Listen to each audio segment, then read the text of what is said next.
When I review a game, my goal is not just to say my opinion or convince you that my opinion is the only objectively correct one to hold.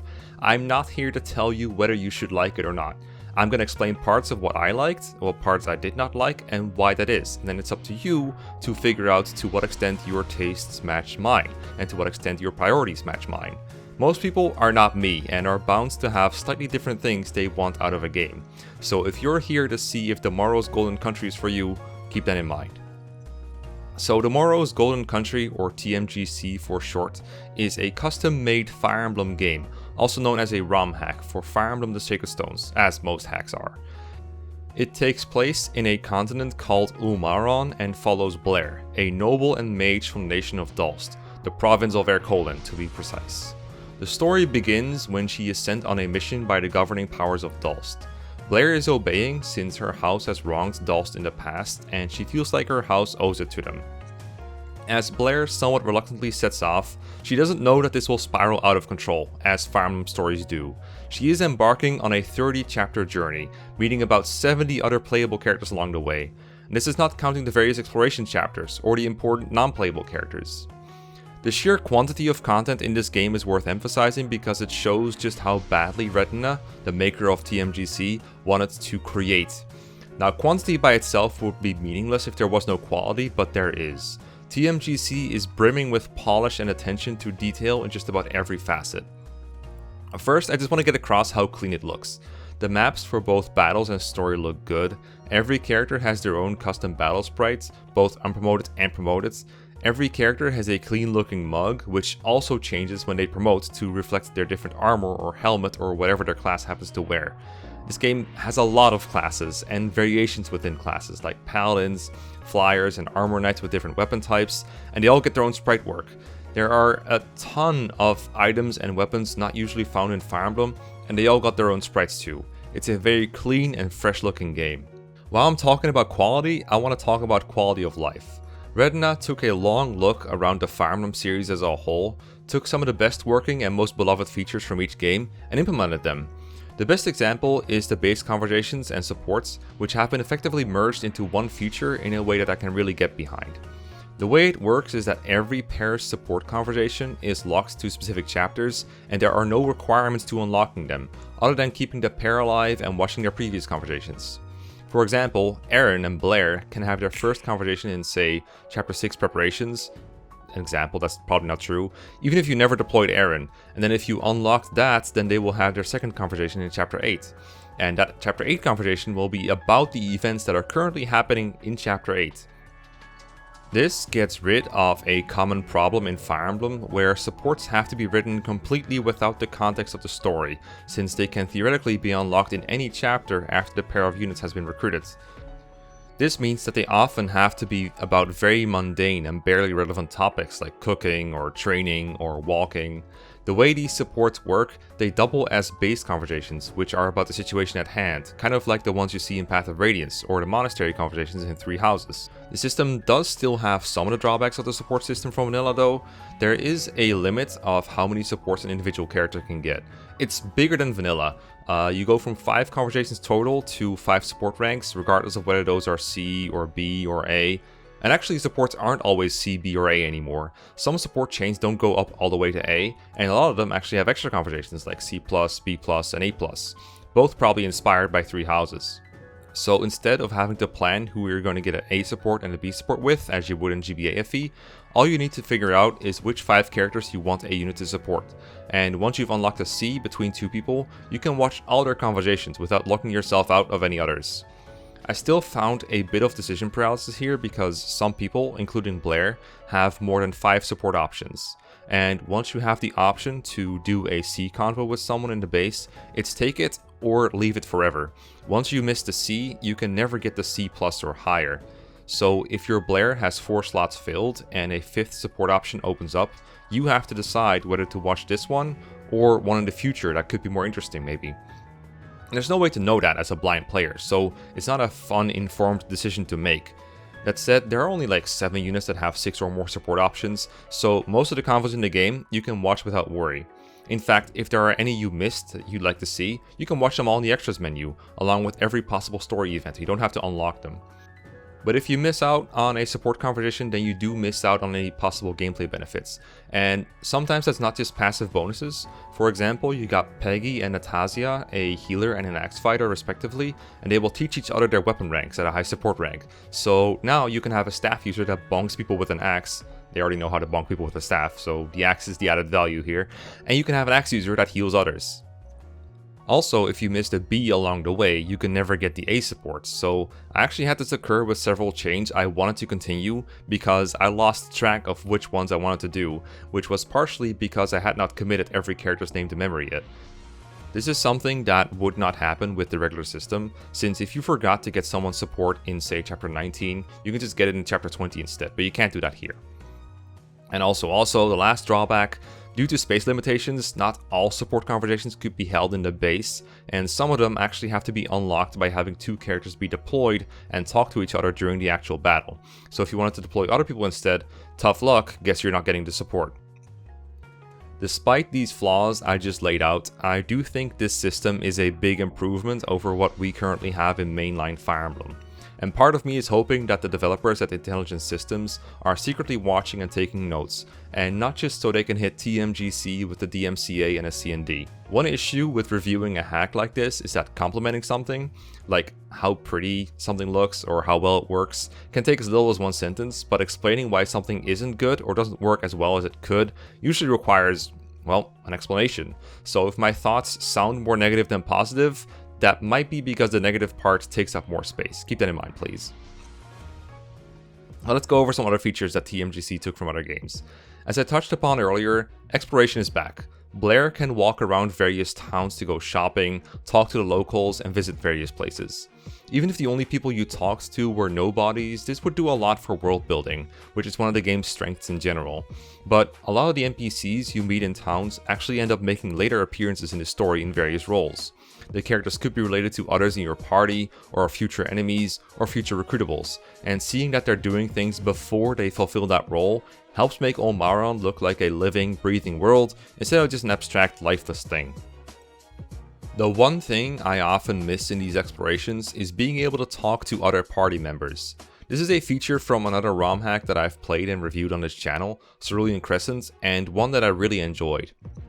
There are explorations where that is an option, but they're a lot more rare. It makes sense in the context of the game though, since the supporting characters get their screen time from the aforementioned base convos/supports.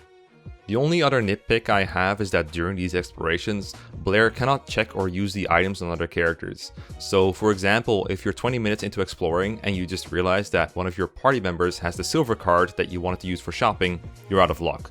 But at least you can access the convoy, so as long as you make sure that it's in there, you're good. So we're like 8 minutes into this review, and I haven't really talked about the meat and potatoes of this game yet, which is the gameplay, the map design, the units. I think the philosophy TMGC goes by for the most part can be summed up as big number funny good. Hit rates are sky high, practically no one is going to reliably dodge anything, damage is high too. In the early game most units are KOing in 1 or 2 hits, friend or foe, and later on there's a lot of one-hit KOs flying around. It's probably worth noting here that I started this playthrough on hard, switched it up to lunatic, and then later went down to hard, which is cool that the game lets you do that. TMGC has a lot of difficulty modifiers, including a normal mode, even a casual mode if you'd like that, so if you play on different settings than I did, then your experience is going to be wildly different from mine. For the early and mid game, I would say TMGC was mostly tight, interesting, and tension-filled gameplay. I had to be pretty careful about my positioning and make sure I use the right units for the right enemy classes as expected in Fire Emblem. You use mages against armor knights, you use archers against flyers, you gotta pay attention to the weapon triangle which adds or reduces 2 damage, that kind of stuff. That was all pretty good. I generally like the higher hit rates too, it makes planning turns easier and more fair, and if you miss in TMGC, usually you're asking for it.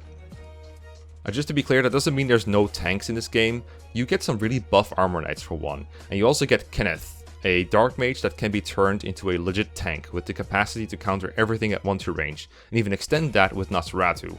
But for the most part, TMGC is kill or be killed. That is why I was also happy to see save points distributed across the maps.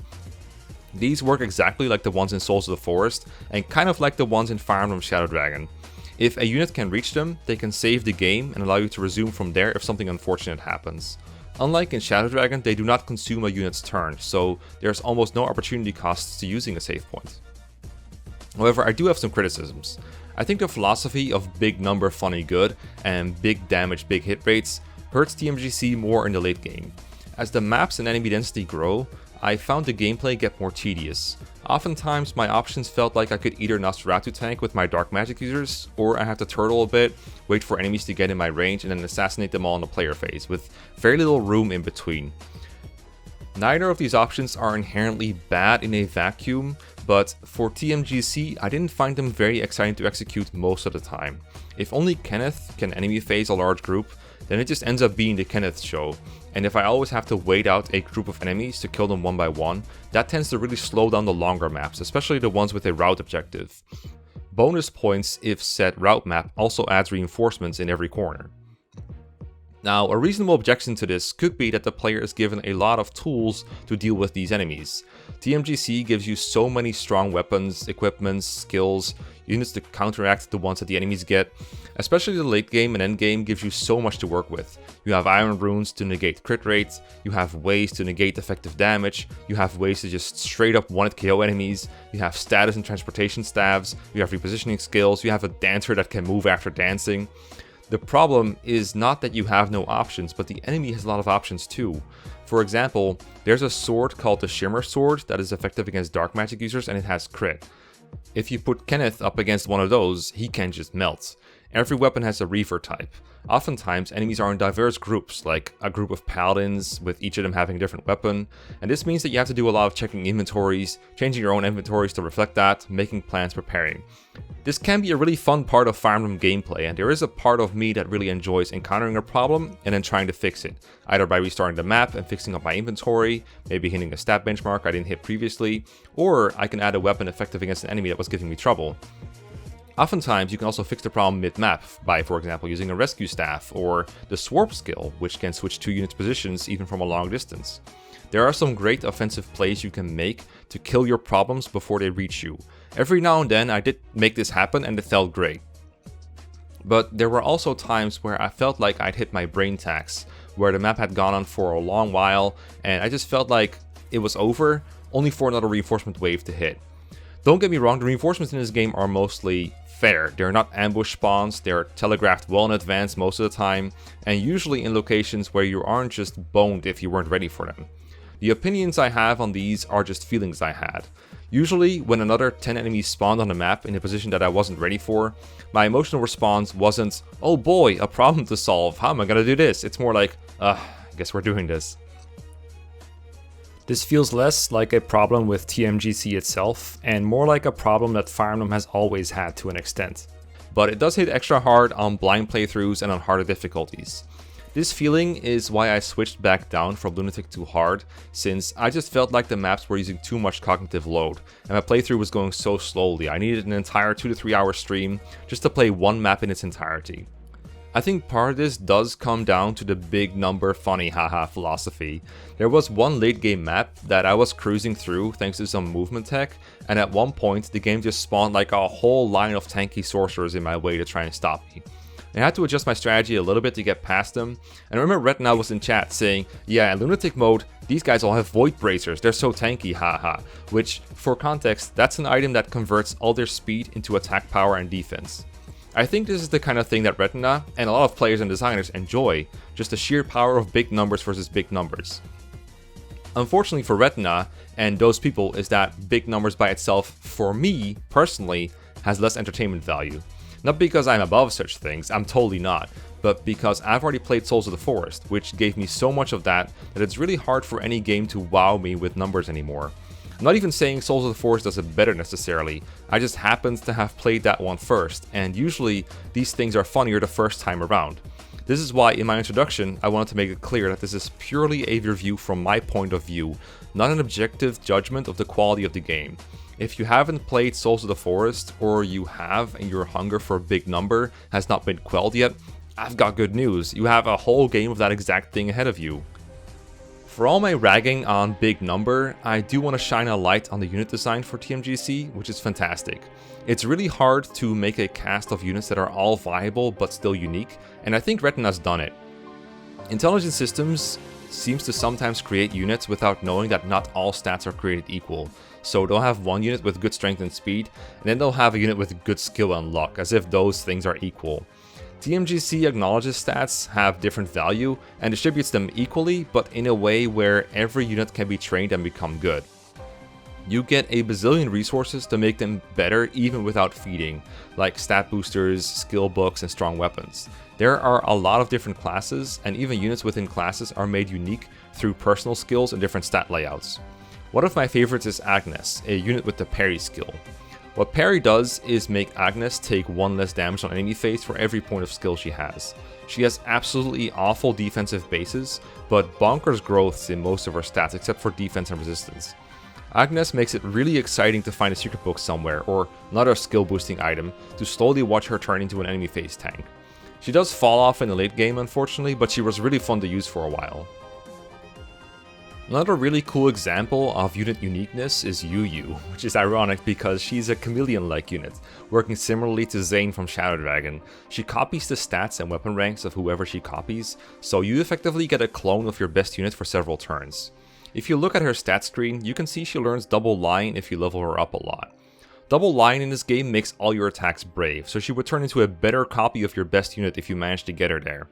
But Yu doesn't gain experience while she's copying someone. However, there is one good weapon that she can use in her untransformed state, and combined with the Paragon ring you get, you can level her up really quickly.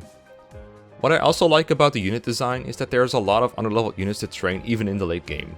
The stats and levels of these units are so far below the curve that it takes some real effort to catch them up, but their skills, classes, and growths make it clear that there is a substantial reward for bothering with them instead of sticking with the units you were already using.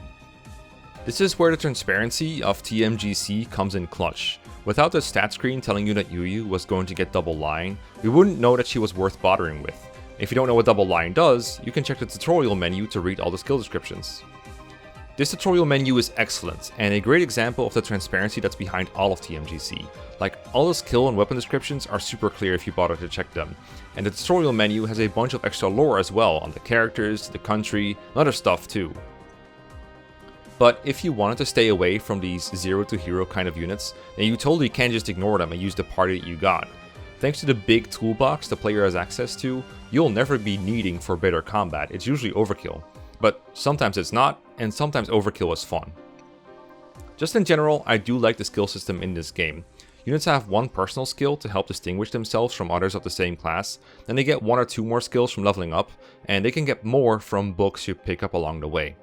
A lot of skills are in combat art form, which work a bit like in 3 houses. You can attack normally, or you can use your weapon as a combat art. This costs more weapon durability and takes away your ability to double, but in exchange you get a higher hit rate and some other benefit. Kenneth, for example, gets Luna, which negates an enemy's defenses. Pretty much all the proc skills in the series work this way, including staples like Luna, Adept, and Astra. It's a good alternative to the way these skills work usually, which is basically just glorified critical hits. There's also a ton of support skills. There is a good take on stealing enemy items in Jeff, the thief, who can steal unequipped enemy weapons like in Path of Radiance, but he brings them down to 5 uses, so you don't really feel obligated to do it, and it doesn't break the game as badly. But he does steal status stats, which is really nice. Repositioning skills are in this too. You got your shove, reposition, smite, and so on. Every class has at least one of these, and then there's some units that have them as their niche. There's even a secret character with a really strange recruitment that can only reposition, and he's awesome. I love Addington. I don't quite agree with the motivation to give every unit a repositioning skill. There's a bit in the guide about movement skills here that says, hopefully this will help non-staff infantry contribute when the game inevitably devolves into skips.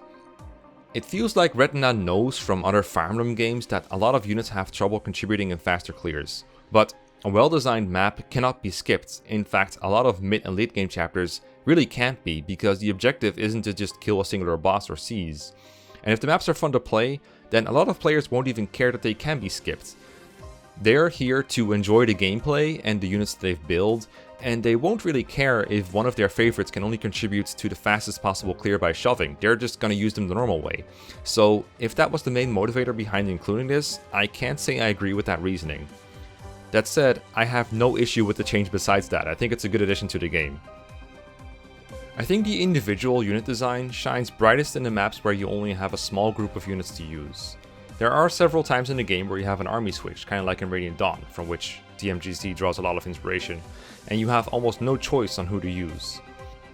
In those places, game design for Fire Emblem is usually at its most intentional, and it's no surprise that everything works best in those.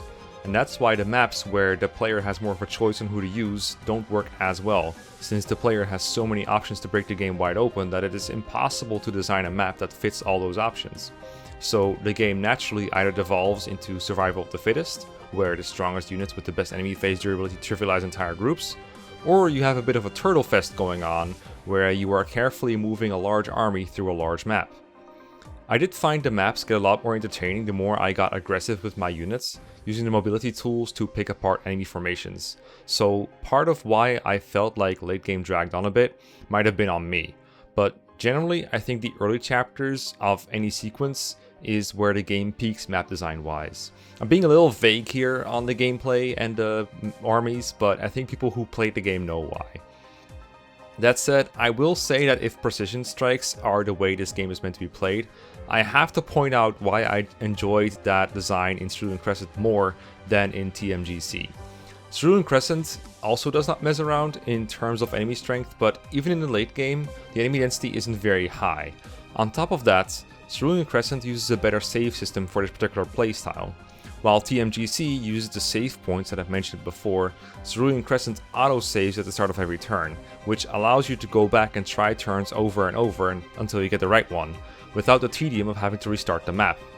That sounds like it trivializes the difficulty of the game entirely, but for me the joy came from being able to figure out the right sequence of moves without being punished with a lot of tedium for not doing so. I think that style works a lot better for a game where both the player and the enemy get access to complex mechanics. Now, for my semi-final points, I want to spend some time talking about the story of TMGC. I don't think I am the best opinionator on stories, characters, writing, and so on. I feel like I should say that every time I'm discussing games as a whole. So just in case you haven't heard me say it before, there you go, that's your disclaimer. But this is how I experienced it. I think it's good for a fan production. Blair is a sympathetic character and easy to relate to. From what I can tell, her arc is from growing from a hesitant, kind of subservient noble to a confident leader. If you look at the beginning and the end of the story, that tracks. But if you ask me to think back and pinpoint in the story where this change happens, I can't really point out key moments that stood out to warrant that change. Might be on me though, because my attention was on many things beyond interpreting what the game was communicating. Like, I was live streaming it, I was figuring out my thoughts on it. I will say it didn't feel unearned or unnatural, I just literally don't remember. Like, I think Blair is fine. Not the person that sold me on the hack or anything, but she's fine. The other protagonists, well, so for one of them, just saying their name is basically a spoiler. And for the other one, going more in depth would be a spoiler. But I will say I like the other one a lot, and if you've played the game, you know what it is. The story for the game as a whole, it works. As I said, it starts out with Blair carrying out a campaign for Dulst, and then it devolves into a bigger thing where, of course, the entire world is at stake. The twist is not your usual, oh, you thought the baddie was the Empire, but actually it was the secret dark magic using cult, that label people usually put on Fire Emblem stories. I actually really like the twist on this, and I'm not going to spoil that. The individual villains I don't have too many thoughts on, good or bad, but I like the way the group is positioned in the story and how that changed. And there was a small little twist near the end that I genuinely did not expect and really enjoyed. Retina did mention near the beginning that the tempo could be a bit higher, and I think I agree on that. The story looks very well planned out when looked at it in its entirety, but I feel like a lot of maps could be classified as filler episodes if this was like a TV series. I can think of many chapters where the army is just going from A to B and fighting random bandits or a random army along the way. I can't help but think that this story could have been told in fewer chapters and had the same important beats. I don't necessarily think that would be a net improvement, because chapters also give opportunities for fun gameplay, especially the early ones, and I don't want to suggest that any particular chapters should just straight up be scrapped. This is an overall vibe I get, but it's not a pinpoint suggestion. About the other characters and their personalities, there's going to be something to like for everyone in this massive cast. One of my favorites, personally, is Horatio, who is basically just a Wayne, and I can't really say it in any nicer way. Like, he introduces himself with a bunch of theatrics and then asks you to name his personal sword for him, and then praises the name you give. That's just a Wayne, but with a cooler execution. Between every character's introduction within their chapter and their conversations with others, you get a pretty good idea of who everyone is and what they're all about. Every character also has a journal entry with a bit more information, and you can of course check their small bio in the stats screen, which has a short description and even their pronouns. Retina put a lot of work into making this game inclusive. The entire gender spectrum is represented in this large cast. You got your he hims, your she hers, your he days, she they them, they're all in there. You got pre-established and blooming relationships between dudes and gals and non-binaries, anything you could think of in there. Blair herself has several queer romance options you can pick from. And while we're talking about representation, he also wasn't shy about including some people with darker skin tones. For me personally, this is not the most important part for TMGC. I have been represented in like every piece of media since the last century, but I know many other people are not as fortunate in this regard, and I'm happy to see some representation for them too. It's not just an acknowledgement of their existence, but I also like to see it as a way to say that they're welcome in our community. I think that's really cool. Before I wrap up here, I want to say I really liked the music choices for this game. Both Retina and I clearly enjoy Persona music and it shows, and there were some other bangers in there from other games I didn't recognize. Those are usually the best ones for me because I don't associate the music with the other game, and instead I just get to enjoy good gameplay to new music that I like. There are good Game Boy Advance variants of already good songs, and it goes well with the visual polish. So, we're near the end, and I'm hesitant to do a TLDR because I would rather people watch the whole video and hear the nuances behind my opinion, but whatever. Overall, I enjoyed my TMGC experience, and I think it's a good addition to the ROM hacking scene. While for me personally, it wasn't my number one favorite, it's up there somewhere, and I would recommend it blindly to people if they're asking like, hey, what should I play? Like, this game is free, and it will only cost you a bit of your time to set it up and try it. It's not a new Pokemon game where you have to pay like $70 or even $500 to play it, you know? But if you enjoy lots of unique characters and units, a competently written story, mostly tightly designed gameplay, a great new take on a Fire Emblem skill system, beautiful sprite work, great music, and most of all big number, then this is probably for you. Thanks to Retina for creating this, thanks to Hannah for proofreading the script, and thanks to you for watching.